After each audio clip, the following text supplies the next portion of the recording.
Elle était belle. Une beauté violente. Du genre qu'on n'oublie pas après l'avoir croisée dans la rue. Sa peau brillait sans maquillage, ses yeux savaient hypnotiser sans sourire. Linda. C'est comme ça qu'elle s'appelait. Une jeune femme camerounaise qu'on disait bénie. En quelques mois, elle est passée de l'ombre d'une caisse de supérette à la lumière d'une villa à Yaoundé. Elle roulait dans des voitures qu'aucun fonctionnaire ne pouvait se permettre. Elle signait des partenariats, voyageait à l'improviste, changeait de look chaque semaine. Et tout ça, sans qu'on sache vraiment comment. Certains parlaient d'un sponsor. D'autres disaient qu'elle avait hérité. Mais dans les rues, la rumeur murmurait plus bas, avec des regards vers le sol. Elle garde un fou chez elle. Elle le nourrit. Elle couche avec lui. C'est ça qui lui donne l'argent. Personne n'y croyait vraiment. Parce que personne ne voulait y croire.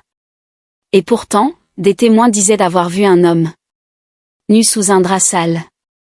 Marchant dans sa cour la nuit. Parfois hurlant. Parfois priant. Parfois, gémissant. Linda, elle, ne parlait jamais de lui.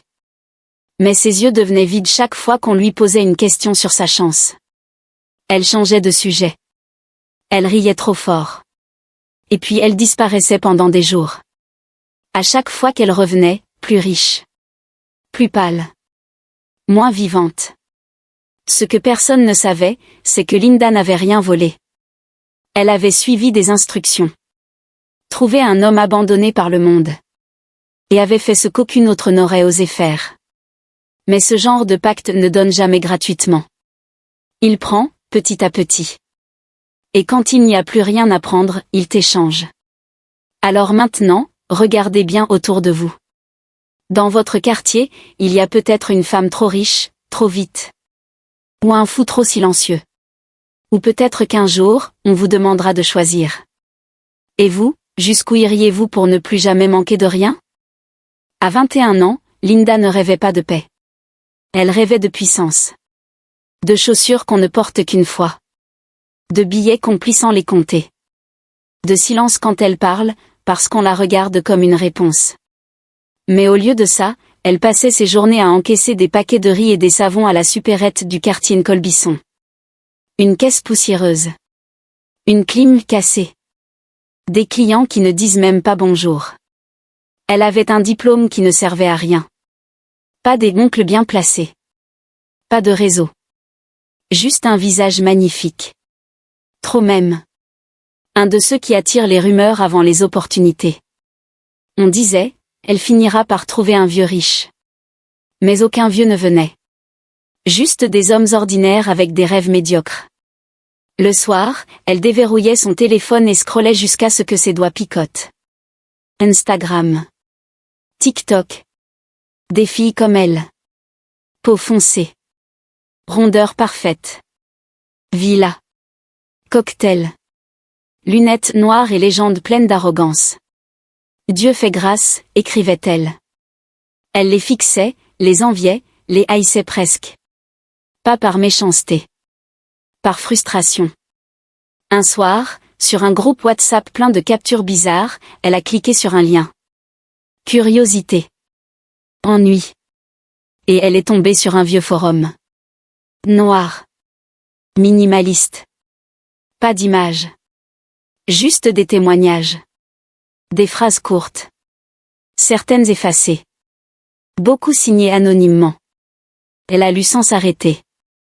J'ai eu mon terrain en 2 semaines. Il faut juste obéir. Ne discute pas le pacte, honore-le. Puis ce message, posté sans nom, à minuit exactement. Tu veux devenir riche sans diplôme? Trouve un fou. Nourris-le. Prends-le. Il te transférera ce qu'il a perdu. Il faut que ce soit sincère. Il faut que tu sois prête à le toucher, à le garder. Et tu seras bénie. Linda a fermé le téléphone aussitôt. Elle a ri. Un rire nerveux. Comme quand on croise un serpent et qu'on lui tourne le dos trop vite. Mais cette nuit-là, elle n'a pas dormi. Elle pensait à ce message. Elle pensait à ces fous qu'on voyait chaque jour, dans la rue, traînant leurs pas nus, enroulés dans des draps, parlant au ciel. Elle pensait. Et si c'était vrai? Les jours suivants, elle voyait les fous différemment. Avant, ils faisaient partie du décor, silhouette brisée, visage flou, membres sales, voix perdue dans la ville. Maintenant, elle les regardait comme on cherche un code caché dans une énigme. Certains riaient seuls. D'autres pleuraient en marchant. Mais un seul l'a arrêté. Il était là, tous les matins, à la même heure, au même carrefour. Drap noué autour du torse. Pieds écorchés. Regard, pas tout à fait vide. Il ne parlait pas. Il ne mendiait pas. Il s'asseyait et fixait le mur en face. Longtemps. Sans bouger. Une fois, elle a cru qu'il dormait les yeux ouverts. Elle l'a observé 3 jours d'affilée. Toujours au même endroit. Toujours le même silence. Parfois, il tournait légèrement la tête. Comme s'il sentait sa présence. Le 4e jour, elle a posé un pain chaud sur le sol, à quelques pas de lui. Il ne l'a pas regardé. Mais quelques minutes plus tard, le pain avait disparu. Elle est revenue le lendemain. Pain, lait, serviette propre. Même silence. Même disparition discrète. Elle commençait à le connaître. À le suivre à distance. Elle a vu où il dormait, un coin d'abri sous un pont, protégé par des cartons et une couverture de survie. Elle a remarqué qu'il tenait toujours une petite boîte blanche dans ses mains. Comme un trésor. Elle n'a jamais osé la toucher. Une semaine plus tard, elle s'est approchée. Elle a parlé pour la première fois. « Tu veux venir dormir chez moi, juste ce soir? J'ai un lit. De l'eau chaude. » Il n'a pas répondu. Elle a cru qu'il ne l'avait pas entendu. Puis il s'est levé. Lentement. Et il l'a suivi. Elle ne savait pas quoi dire. Elle ne savait même pas s'il comprenait. Arrivé chez elle, il est entré calmement. Il ne regardait pas autour. Il s'est assis dans un coin, sur le carrelage, sans bruit. Elle a posé un matelas, une couverture, une assiette. Il a mangé en silence. Elle ne mangeait pas. Elle l'observait. Le regardait comme on regarde une porte fermée, avec une clé dans la main. Cette nuit-là, elle n'a pas dormi. Son téléphone s'est illuminé plusieurs fois. Aucun message. Juste des reflets étranges sur l'écran. Et cette pensée, plantée dans son crâne comme un clou. C'est lui. C'est lui que le pacte attendait. Elle n'avait rien prévu. Pas de plan, pas de scénario. Elle avait juste compris que cette nuit-là, quelque chose devait se passer. Ce n'était pas une envie. C'était une pression invisible. Une chaleur dans la poitrine. Une attente dans l'air. Comme si la pièce entière retenait son souffle. Il était là, allongé sur le matelas, les yeux ouverts dans le noir.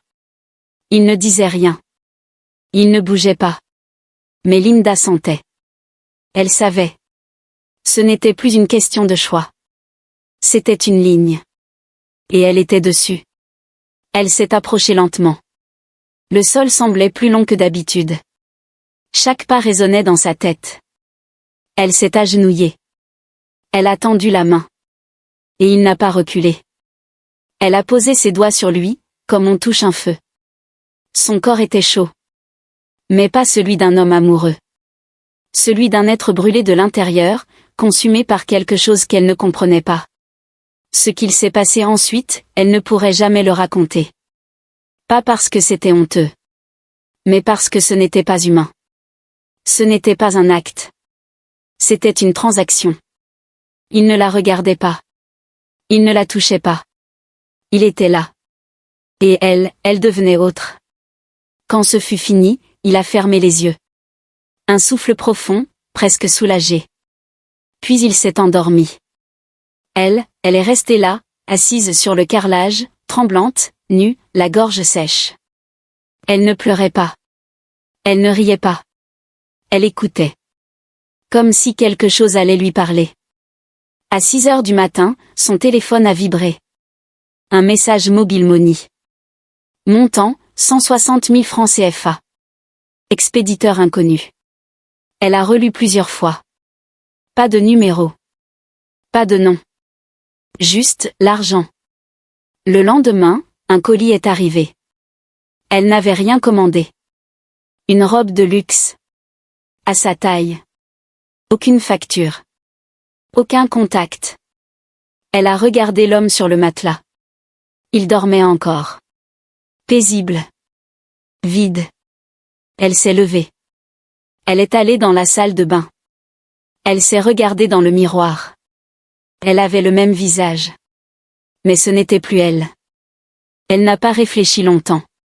2 jours après la première nuit, elle a recommencé. Sans prière, sans préparation. Juste un geste, un silence. Il ne disait rien. Il acceptait. Et au matin, l'argent tombait. Parfois sur son compte. Parfois en colis. Parfois, sans explication. Des bijoux, des vêtements, des invitations. Son téléphone chauffait de messages d'inconnus qui voulaient collaborer, lui offrir une visibilité. Elle a changé de coiffure, d'allure, d'énergie. Sa peau brillait, ses traits s'affinaient. Même sa voix semblait différente, plus lente, plus assurée. Les gens la regardaient autrement. Même ses anciennes collègues ne l'appelaient plus Linda, mais Madame. Elle souriait souvent. Mais pas aux gens. Au vide. Comme si elle partageait un secret avec quelqu'un qui n'était pas là. L'homme, lui, dormait de plus en plus.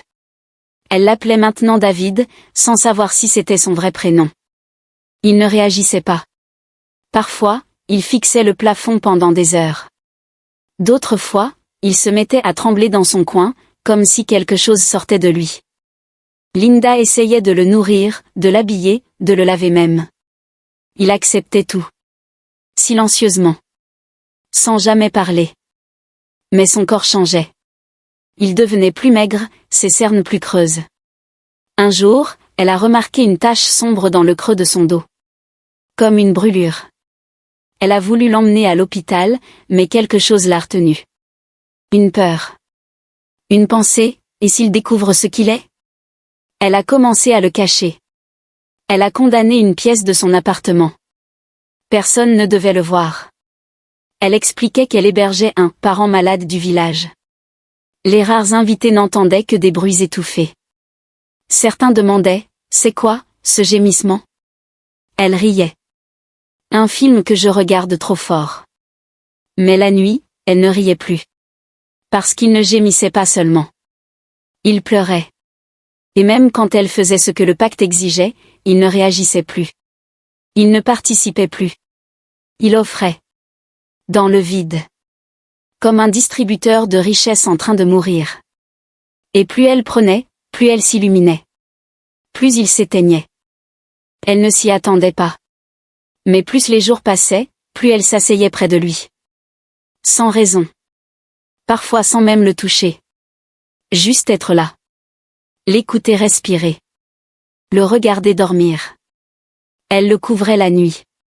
Lui mouillait les lèvres. Changeait ses vêtements. Elle avait fini par lui acheter un pyjama, bleu clair, à rayures, taille trop grande. Il ne parlait toujours pas. Il ne riait plus.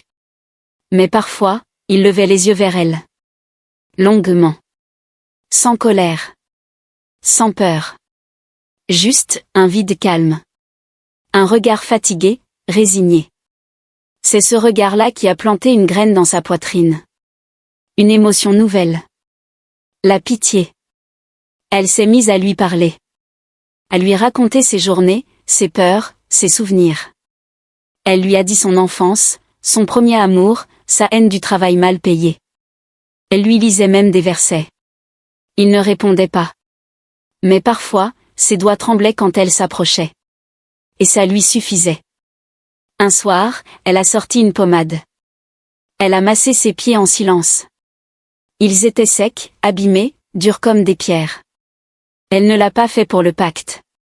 Pas cette fois. Elle voulait juste qu'il souffre moins. Qu'il tienne un peu plus. Juste un peu. Mais la nuit venue, elle a recommencé. Elle a posé sa main sur lui, comme toujours. Il ne bougeait pas. Et elle agissait comme si ce n'était plus grave. Comme si c'était une routine. Un contrat. Elle se disait, je le soigne le jour. Je prends la nuit. C'est équilibré. Mais au fond, elle savait. Elle voyait sa peau devenir grise. Ses muscles se creusaient. Son dos se courbait. Elle sentait qu'il ne restait plus grand-chose. Mais elle fermait les yeux. Parce qu'entre deux transferts, elle avait reçu une offre. Un partenariat avec une marque internationale. De la visibilité. Du pouvoir. Elle ne pouvait pas lâcher maintenant. Alors elle le regardait s'éteindre, doucement, et lui murmurait parfois. Tiens encore un peu. Je te le rends après. Je te promets. Ce jour-là, elle rangeait la pièce. Pas pour nettoyer. Juste pour respirer. L'odeur devenait lourde. Mélange de sueur, de poussière, de médicaments évaporés. David dormait profondément. Elle le pensait presque inerte. Elle se disait parfois, est-ce qu'il m'entend encore? Est-ce qu'il sait ce que je fais de lui? En bougeant un vieux sac en plastique qu'il tenait à son arrivée, elle a entendu un bruit sec. Un objet dur, glissé au fond. Elle a ouvert. Il y avait un petit carnet, jauni, avec des pages cornées, et une photo glissée entre deux feuilles. Elle l'a prise entre ses doigts. Et son cœur s'est arrêté un instant. Sur l'image, un homme noir, en costume beige, souriait devant une école. Il tenait un diplôme dans la main. À côté de lui, une femme enceinte. Tous deux rayonnaient. Derrière eux, une pancarte, Université de Douala Promotion 2011. Elle a retourné la photo. Un mot, écrit à l'encre. Le David et Rose. Jusqu'au bout. Linda s'est assise. Ses jambes ont lâché. Elle a fixé l'image comme si elle regardait un fantôme. C'était lui. Pas de doute. Le même front. Le même regard. Mais vivant. Construit. Aimant. Il avait une vie. Une femme. Un avenir. Et maintenant? Un matelas au sol. Un silence profond. Une femme qui le vidait chaque nuit pour des partenariats. Elle a ouvert le carnet. C'était un journal. Incohérent par moments. Lucide par d'autres. Des phrases répétées. Des croquis étranges. Et une page plus nette que les autres, écrite à la main, en majuscule. J'ai trop donné. Elle prend tout. Mon nom, mes rêves, ma tête. Linda a refermé le carnet d'un geste brusque. Elle s'est levée. Elle a voulu jeter le sac. L'oublier. Le brûler. Mais elle ne l'a pas fait. Elle est retournée le voir. Il dormait encore. Elle s'est agenouillée. Elle l'a regardé longuement. Et elle lui a murmuré, je suis désolée. Mais j'ai encore besoin de toi. Elle s'était promis d'arrêter. Juste quelques jours. Une pause. Pour reprendre son souffle. David ne parlait plus. Il ne mangeait presque plus. Même ses paupières semblaient trop lourdes à soulever. Elle s'était assise à côté de lui, avait touché sa main, et dit, on arrête un peu, d'accord? Tu mérites du repos. Il n'avait pas réagi. Pas un battement de cils. Linda, elle, s'était sentie forte. Comme si elle reprenait le contrôle. Elle croyait que le pacte était une porte qu'on pouvait ouvrir ou fermer à volonté. Le lendemain, elle a refusé le rituel. Elle a dormi seule. Le matin, tout semblait normal. Sauf, un détail. Son téléphone ne vibrait plus.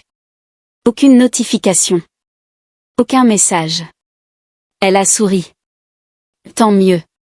Un peu de calme. Mais en se regardant dans le miroir, elle a vu une tache. Petite. Sombre. Juste sous l'œil gauche. Comme une brûlure légère. Elle l'a frotté.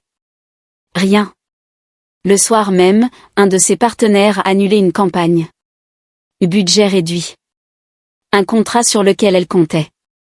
Le jour d'après, une autre marque s'est retirée. Puis une autre.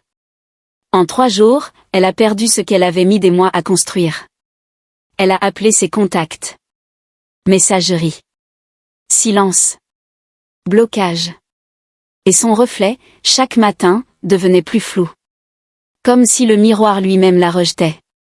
Ses cheveux perdaient de leur éclat. Sa peau devenait terne. Son regard, creux. Elle a tenté de prier. Mais les mots restaient coincés. Comme si sa langue n'avait plus l'autorisation. La nuit, elle entendait des voix. Pas dans la maison. En elle. Des chuchotements. Des rires. Des « reprends ». Des « rends-lui ce qu'il te donne ». Des « tu n'as pas fini ». David, lui, restait couché. Presque mort. Mais respirait encore. Et à chaque souffle, elle sentait son propre corps s'alourdir. Comme s'il l'appelait. Comme s'il la réclamait. Au 5e jour, elle a craqué. Elle est entrée dans la pièce. Elle l'a regardé. Et elle a murmuré, « Je suis désolée. Je croyais pouvoir, mais je peux pas. Pas maintenant. » Elle s'est approchée. Elle s'est allongée à côté de lui. Et cette nuit-là, le pacte a repris. Il ne parlait plus. Il ne tremblait même plus. David n'était plus qu'un souffle. Un corps qui résistait à l'extinction sans comprendre pourquoi. Chaque nuit, Linda venait. Plus vite, plus nerveusement. Sans mots. Sans regard. Elle faisait ce qu'elle avait à faire, se levait, prenait sa douche, vérifiait son compte. L'argent était toujours là. Le contrat fonctionnait encore. Mais David ne se relevait plus. Il restait recroquevillé, les genoux contre le ventre, les bras immobiles, les yeux mi-clos. Il ne regardait plus rien. Pas même elle. Il dormait comme un animal blessé qui sait qu'il ne guérira pas. Linda, elle, refusait de voir. Elle disait que c'était temporaire. Qu'il allait récupérer. Elle lui achetait des vitamines, des fruits, des jus naturels. Elle mettait de la musique douce dans la pièce. Elle parlait plus qu'avant. Elle disait, « Tiens encore un peu, s'il te plaît. Après, je t'envoie quelque part. Tu seras bien. On trouvera quelqu'un pour t'aider. » Mais chaque nuit, elle recommençait. Et chaque nuit, il devenait plus pâle. Comme si elle aspirait son énergie, sa mémoire, son souffle. Et elle devenait plus belle. Plus radieuse. Plus désincarnée. Puis les rêves sont revenus. Pas les petits cauchemars ordinaires. Non. Des visions longues. Visibles. Répétées. Elle se voyait elle-même, allongée sur un matelas au sol. En drap sale. Pieds nus. Bouche entr'ouverte. Des gens entraient, un par un, la touchaient, murmuraient, repartaient. Elle ne pouvait pas bouger. Pas crier. Juste regarder. Parfois, dans le rêve, elle levait les yeux. Et dans le coin de la pièce, David. Debout. Propre. En costume. Souriant. Et elle, toujours en bas. Toujours sale. Toujours muette. Elle se réveillait en sueur. Mais au lieu de fuir, elle retournait vers lui. Encore. Parce que c'était devenu une équation, quand elle arrête, tout s'effondre. Un matin, elle l'a trouvé inconscient. Il respirait à peine. Elle l'a secoué. Il a cligné des yeux. Puis il a murmuré un mot. Un seul. Pourquoi? Elle n'a pas su quoi répondre. Elle a juste pleuré. Longtemps. Avant de recommencer, encore. Il ne se levait plus du tout. Il ne mangeait plus. Parfois, il arrêtait même de respirer quelques secondes. Linda restait à côté, la main sur sa poitrine, comptant les battements. Chaque nuit ressemblait à une dernière. Chaque matin, elle se disait, peut-être que ce soir, ce sera le dernier transfert. Elle vivait dans l'angoisse, mais ne pouvait s'arrêter. Elle regardait ses comptes, ses bijoux, ses contrats. Tout ce qu'elle avait bâti. Elle s'était trop engagée. Trop visible. Trop brillante. Elle ne pouvait pas redescendre. Alors elle a eu une idée. Elle est sortie. En voiture. Lunettes noires. Hoodie. Elle a roulé dans des quartiers pauvres. Des terrains vagues. Des marchés où personne ne regarde personne. Et elle les a vus. Les autres. Les hommes perdus. Les fous. Elle en a repéré 2. Elle leur a offert à manger. Un peu d'argent. De l'eau. Le premier l'a suivi jusqu'à sa voiture, puis a reculé, paniqué. Il a crié, « Tu veux m'emmener là-bas ? Je ne veux pas mourir encore. » Il s'est mis à courir pieds nus dans la poussière. Elle est restée figée. Le second, elle a réussi à le convaincre. Il est monté dans la voiture. Silencieux. Roulé dans une couverture. Il ne parlait pas. Il ne la regardait pas. Elle l'a installé dans une pièce vide. Elle a tenté le rituel. Rien. Pas un message. Pas un transfert. Pas un colis. Le pacte n'avait pas réagi. Comme si ce corps n'était pas valide. Elle a réessayé. 2 jours. 3. Toujours rien. Même son visage semblait s'assombrir. Son reflet devenait flou. Le miroir vibrait sans raison. Et une nuit, elle a entendu une voix en dormant. Une voix qu'elle ne connaissait pas. Ou peut-être qu'elle connaissait trop. C'est lui. Et seulement lui. Tu as signé avec son souffle. Elle s'est réveillée en larmes. David était toujours là. Inconscient. Brûlant de fièvre. Mais en vie. Et elle s'est agenouillée. Et elle a compris.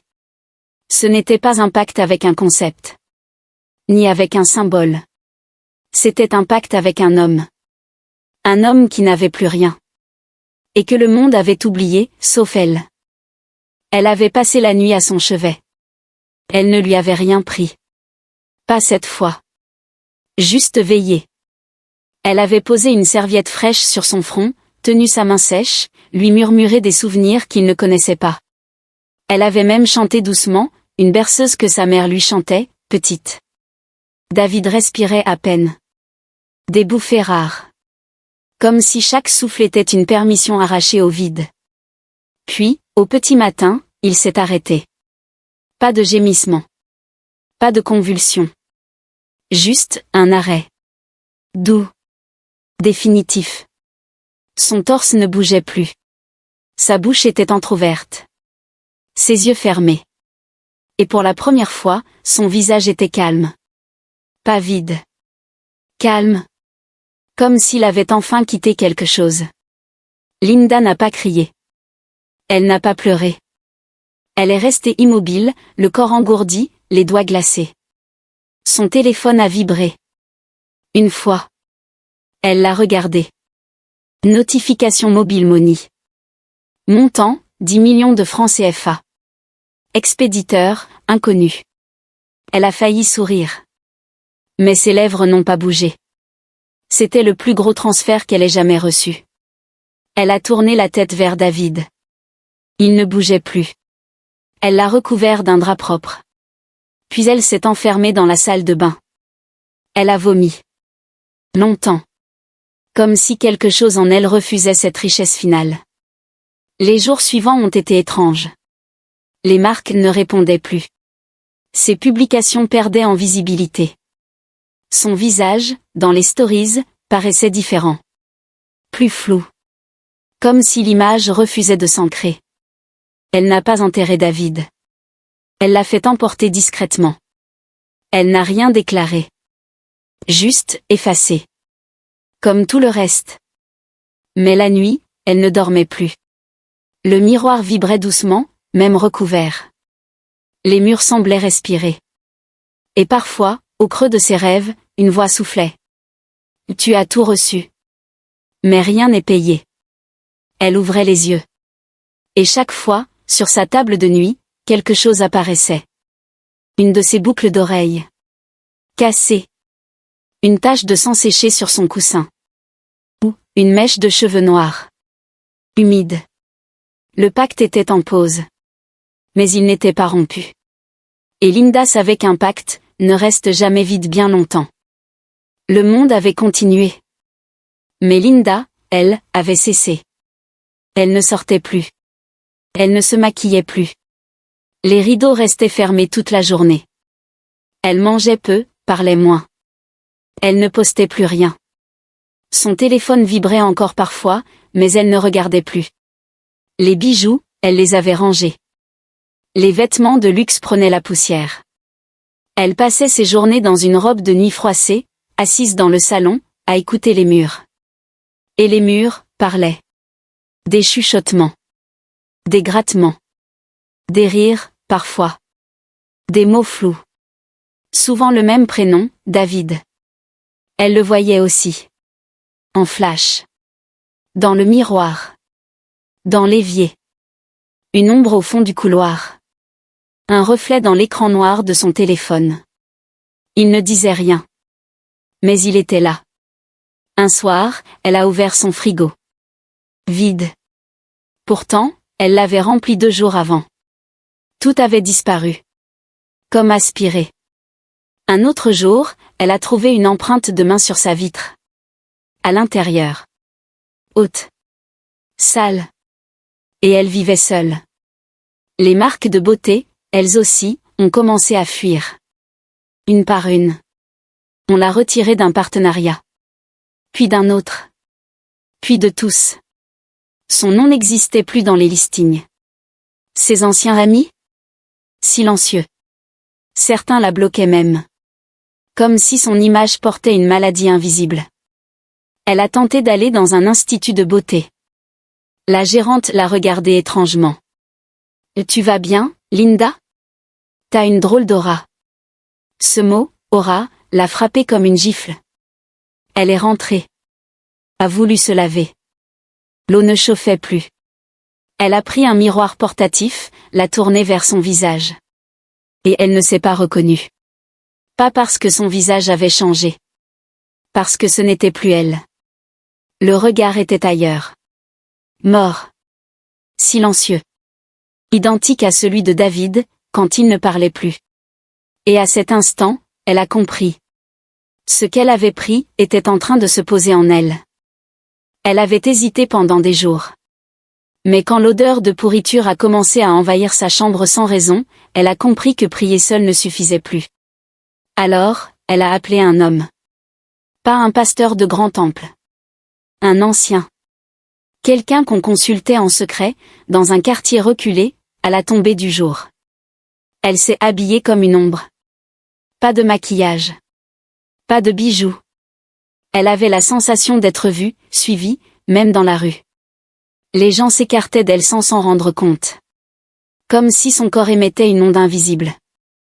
Arrivé devant la maison, l'homme était là. Assis. Pieds nus. Un vieux pagne sur les genoux, les mains posées, droites. Il ne l'a pas saluée. Il l'a regardée à peine une seconde, puis a détourné les yeux. « Tu veux quoi ?» a-t-il demandé.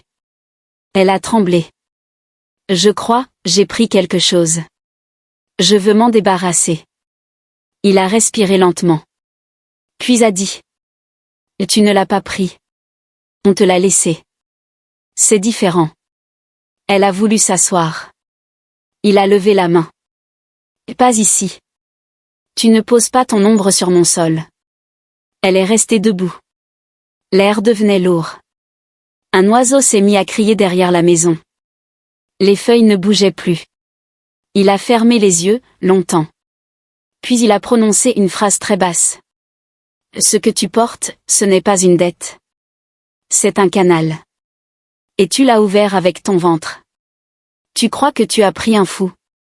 Tu as nourri un gardien. » Elle a commencé à pleurer. Mais sans larmes. Des pleurs secs. Des sanglots sans eau. « Je peux réparer ?» Il a dit, « On ne répare pas un pont qu'on est devenu. » À cet instant, un verre posé sur la table s'est mis à trembler. Puis il a glissé au sol. Lentement. Comme poussé par un souffle. Une odeur de sang a envahi la pièce. Pas fort. Subtil. Mais bien réel. L'homme s'est levé. Il a reculé vers l'intérieur. « Ne reviens pas. Je ne peux rien pour toi. Tu n'es plus seul. » Et il a fermé la porte. Linda est restée dehors. Longtemps. La nuit tombait. Elle regardait ses mains. Elle tremblait. Mais ce n'était pas elle. Elle croyait encore pouvoir réparer. Relancer. Redémarrer un cycle. Comme si le pacte était un moteur qu'on pouvait relubrifier avec de nouveaux corps, de nouveaux rituels. Alors elle est repartie dans les rues. Pas maquillée. Pas coiffée. Juste présente. Elle a tendu du pain à un jeune homme, hagard, vêtu d'un pull troué. Il l'a regardé dans les yeux une seule seconde, et a hurlé. Pas un cri de douleur. Un cri d'effroi. Il a reculé, trébuché, est tombé dans la poussière, puis s'est enfui en courant comme un animal blessé. Elle est là, criait-il. Elle est là. Linda est restée figée. Le lendemain, elle a tenté un autre. Un vieillard qui chantait seul à un carrefour. Elle s'est approchée avec un bol de riz. Il s'est arrêté de chanter net. Il l'a fixé longuement. Puis a reculé. Lentement. En secouant la tête. Il a juste dit. Et toi, on te voit, même là où il n'y a pas de lumière. Elle a compris. Le pacte ne la reconnaissait plus comme l'humaine qui demande. Elle était devenue une entité. Elle marchait dans la ville, mais ce n'était plus elle. Elle s'entendait parler, mais sa voix sonnait creuse. Une nuit, elle s'est vue dans une vitrine. Elle portait un drap. Un vrai. Comme David. Mais elle ne se souvenait pas l'avoir mis. Le miroir de sa chambre vibrait désormais sans arrêt. Elle ne le regardait plus. Elle sentait qu'il l'appelait. Qu'il l'avalait. Ses anciens vêtements ne lui allaient plus. Son corps changeait. Plus maigre. Plus lent. Comme si la mémoire de David avait décidé de la recomposer. Les gens dans la rue s'écartaient sans raison. Un enfant l'a regardé de loin, puis a dit à sa mère. « Maman, pourquoi la dame elle est vide ?» Linda a compris. Il n'y aurait pas d'autre source. Le pacte n'avait pas besoin d'un nouveau fou. Le pacte avait déjà choisi son nouveau porteur. Et cette fois, il ne voulait plus de sacrifice. Il voulait habiter. Elle ne savait plus exactement quand elle avait quitté son appartement. Ce n'était pas une fuite. Pas une décision. Juste une transition. Comme quand on sort d'un rêve pour entrer dans un autre, plus lourd, plus flou. Elle errait. Le jour, elle marchait sans destination. Le soir, elle s'asseyait sur un banc, un trottoir, un coin d'ombre. Elle ne parlait plus à personne. Plus personne ne lui parlait. Son téléphone? Éteint depuis des semaines. Elle ne s'en souvenait même plus. C'était un objet d'une vie ancienne. Un soir, la pluie a commencé à tomber doucement. Elle s'est allongée sous un auvent, recroquevillée, dos tourné au monde. Elle n'avait pas froid. Elle n'avait plus rien. Elle s'est endormie là. Sans peur. Sans attente. Et au matin, elle a ouvert les yeux. Lentement. La lumière était grise. Le sol humide. Et elle a senti un poids sur elle. Un drap. Pas un tissu de lit. Un drap épais, sale, comme celui qu'elle avait vu des dizaines de fois sur les épaules de David. Il sentait la poussière. Le corps. Le souvenir. Elle s'est redressée. Son cœur battait. Elle a regardé autour. Des passants la fixaient. Puis détournaient les yeux, gênés. Certains l'évitaient largement. Comme on contourne un fantôme au bord de la route. Un homme lui a tendu une pièce. Elle a voulu parler. Dire « je ne suis pas folle ». Mais aucun mot n'est sorti. Elle a marché jusqu'à un miroir de rue. Un pare-brise. Elle s'est regardée. Et elle l'a vu. Elle. Pas Linda. Une femme maigre, recouverte d'un drap, pieds nus, cheveux emmêlés. Regard flou. Un souffle profond, sans expression. Elle a mis une main sur son visage. Et là, elle a entendu une voix. Pas en elle. En dessous d'elle. Une voix douce. Presque tendre. Tu as trop pris. Maintenant, tu gardes. Elle s'est mise à rire. Pas fort. Pas hystérique. Un rire lent.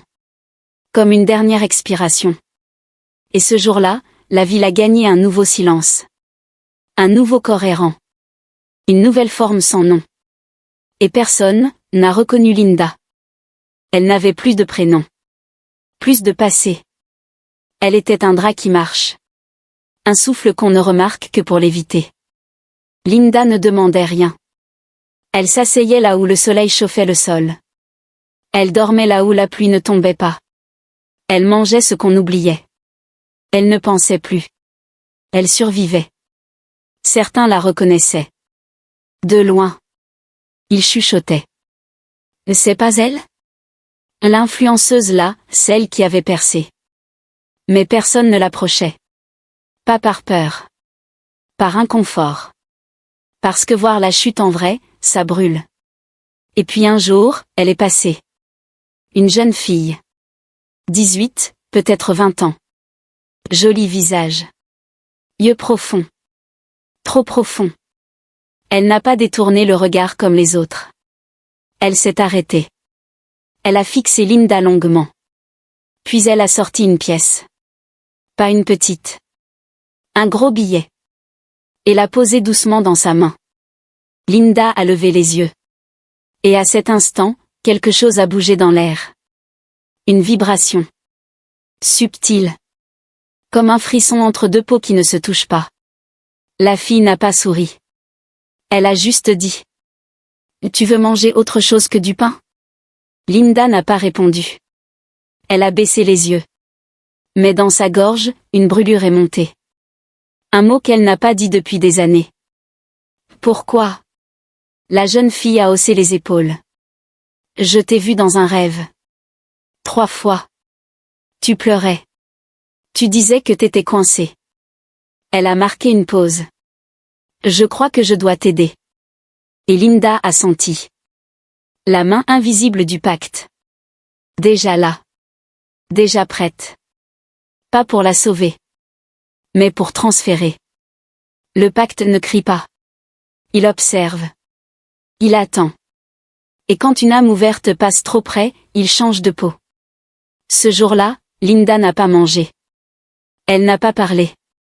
Mais la nuit tombée, elle a vu la jeune fille prier dans une ruelle. Et dans le reflet d'un miroir brisé au sol, un drap commençait déjà à se poser sur ses épaules. Elle est revenue 2 jours plus tard. Même tenue simple. Même regard fixe.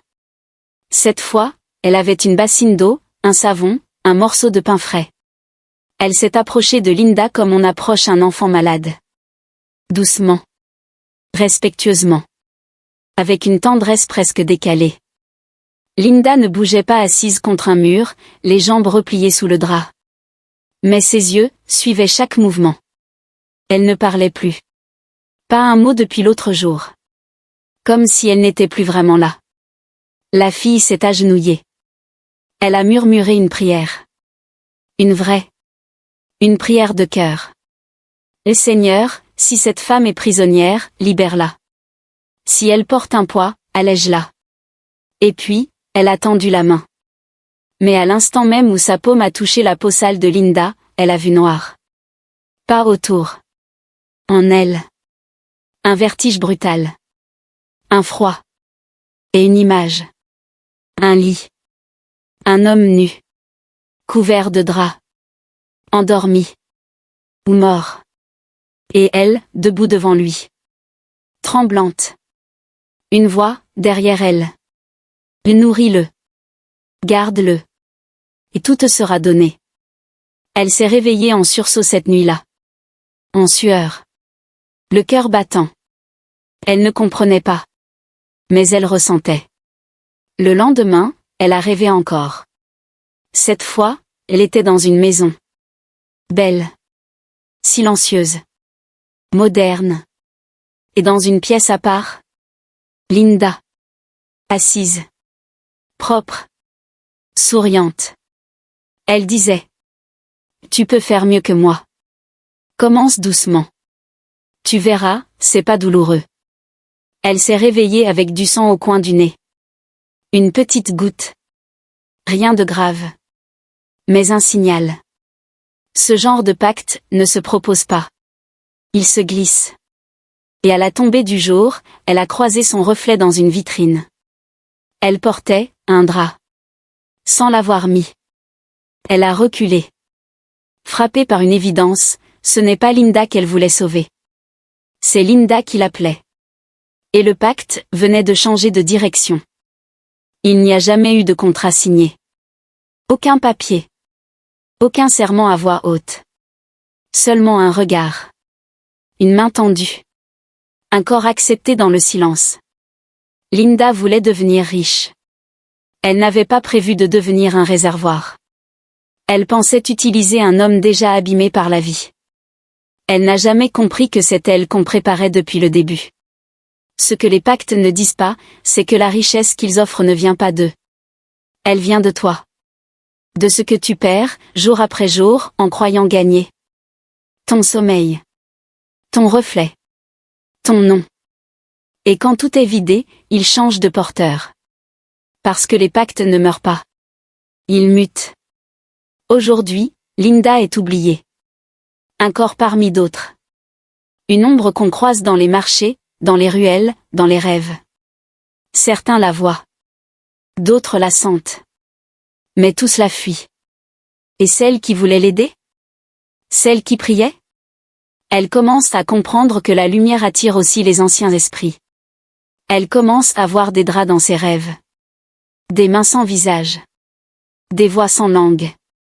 La vérité, c'est que le prochain pacte est toujours plus simple que le précédent. Moins choquant. Moins sale. Plus moderne. Une aide. Un contact. Une main posée au mauvais endroit, au mauvais moment. Et quand c'est trop tard, on ne sait même plus ce qu'on a donné. Alors maintenant, demande-toi. Si tu croises un fou dans la rue, et qu'une part de toi te dit qu'il a quelque chose que tu n'as pas, seras-tu celle qui l'aide vraiment? Ou celle qui l'utilise en croyant sauver sa vie? Et si un jour, on t'offre un drap sans t'expliquer pourquoi, le poseras-tu sur quelqu'un? Ou sur toi-même?